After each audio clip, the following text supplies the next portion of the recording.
Chapter 2. He had been tired when he entered the bar, but now, after 2 scotches, his mood turned sour. Things had not gone the way he had planned. In fact, his life had not gone the way he had planned. It was a mess. He had just lost a big case, one he was set to win. He was able to collect a huge fee, triple what he would normal, because he convinced the plaintiff's dad he could pull it off. "I have friends in high places," he had told him. "There's no way your son will go to prison." Well, he lost, and his guy could get 30 years. The dad was angry, felt betrayed, wanted his money back, but all he had was the final payment. The first 2 had gone to his partners and were not easily retrievable, if at all. And the dad was not someone Barry Golden wanted as an enemy. His thoughts ran back to the past.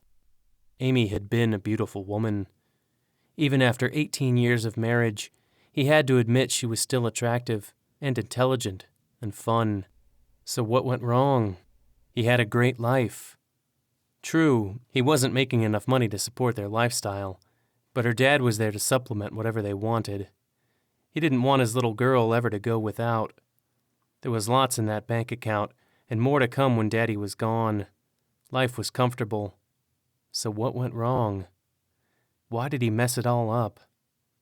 He reached for another drink, but he wasn't done with the memories. He was a logical man and wanted to make sense once and for all of his life. And thinking about the past was less stressful than thinking about his present mess. Suddenly, the answer hit him. Yes, life was good, but it had become boring. Amy had become boring, too, and clingy. He started drinking too much and meeting younger, more fun girls who didn't need to be included in every part of his life. For a while it was exciting, but then it all came crashing down. There was a scandal. His father-in-law found out and cut off the money. Then Amy left him. He had to leave town, where his name was Mud. But he was still young and good-looking. He considered switching from criminal to real estate law.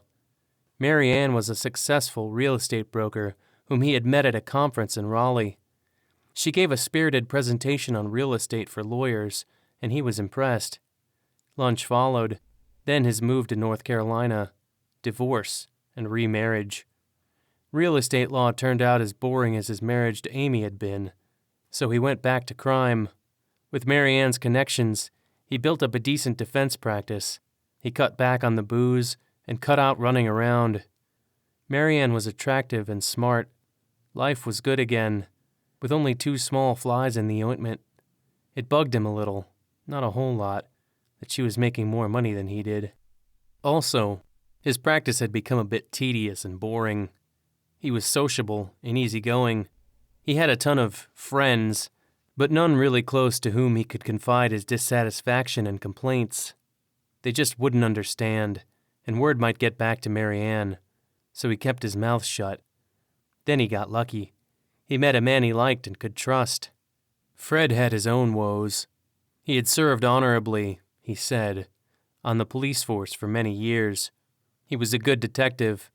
When the opening for head of homicide came up 2 years ago, he was the logical choice and expected to get the promotion.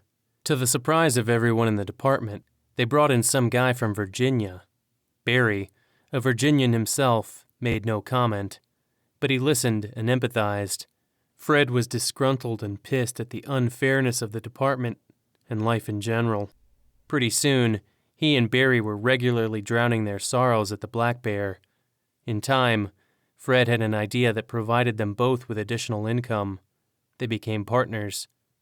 Actually, Fred was supposed to meet him here tonight, but he did not come or return Barry's calls. That was strange, not like him, especially since they had important business to discuss. Barry checked his phone for a message or text. Nothing. He called Fred's cell, but the call went directly to voicemail. Now he was truly pissed. They were supposed to be partners, but when the first big problem arose, Fred had disappeared. Well, fuck him. He wouldn't get away with dumping it all on Barry. Tomorrow was a new day, and, as much as he hated conflict, Golden would confront him. Time to go home, he thought, but the idea of getting up and moving was unappealing. One more for the road, he decided. Finally, 15 minutes later, he stumbled out into the night.